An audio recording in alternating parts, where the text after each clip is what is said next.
Hi, and welcome to Ruby's Ask Me Anything office hours. My name is Dan Merrick. I'm your host today, where we answer questions from our students, anything culinary related. We have a kind of a quick and short one today, but if you have questions, you can always hit them on the question box on the top upper right-hand side and hit the add button. That'll be then posted to our moderator, who will make sure that it's on point.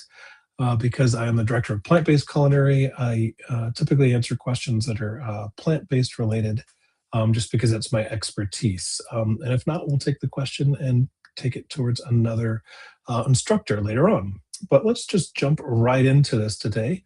Our first question is from Clarissa. What is the best way to effectively saute with broth or water, particularly onions and garlic? Thank you. So I think this actually, I see you have a question right below too. What type of pan is best to use to saute with broth or water?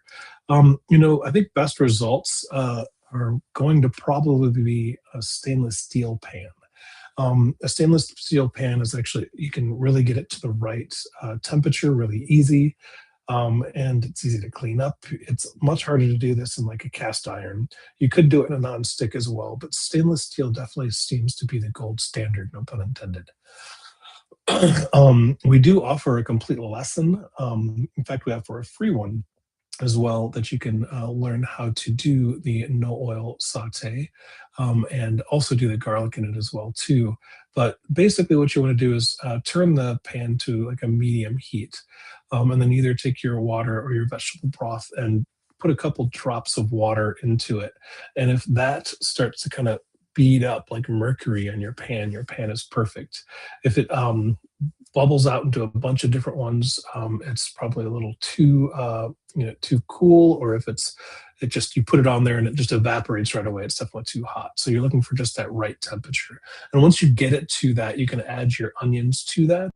And then you want to stir your onions, make sure they're not sticking to the bottom, and then deglaze the bottom of the pan with either your water or your vegetable stock. So that's definitely the easiest intro way to do that. Now, when it comes to garlic, I would definitely add those a little bit later because you don't want to burn your garlic. Garlic can burn a lot quicker. It takes a lot less time to be able to heat up. So adding your garlic to the pan a little bit after your onions have been a little translucent, a little cooked down, is definitely the best bet. But definitely check out our free lesson on the how to saute onions in no oil, just using water. It's also part of a couple classes as well, including our plant-based pro class and a few others. So we'll move on to the next one. Kathleen, what vegetable scraps are best to freeze for future use in making vegetable broth? Which ones would you leave out? I do compost, but I wonder if I could use the leftovers from chopping as part of a veg broth. Absolutely, Kathleen. I use this method all the time. I just keep a large kind of 5 gallon, baggy freezer bag so I can zip it up, and I will put all kinds of things in there. I'm typically going to take the trimmings from my mushrooms, either the stems from shiitake or the stems of different kinds of mushrooms that I'm not going to use in there. I'm going to use the peelings of carrots, the outside layer of an onion, the stems, and even the inside core of peppers are typically the things I'm going to use. The bottom base of celery as well too, and the leaves of celery. Now, those are just the standard things that I'm always going to put into that bag. Now, things you might want to avoid are things that are really aromatic or things that might change the look of it. So, like beet skins, you definitely wouldn't want to put into it. Garlic skins or garlic at all. Herbs, I probably would keep out of it. And that way you can season it as you want to later.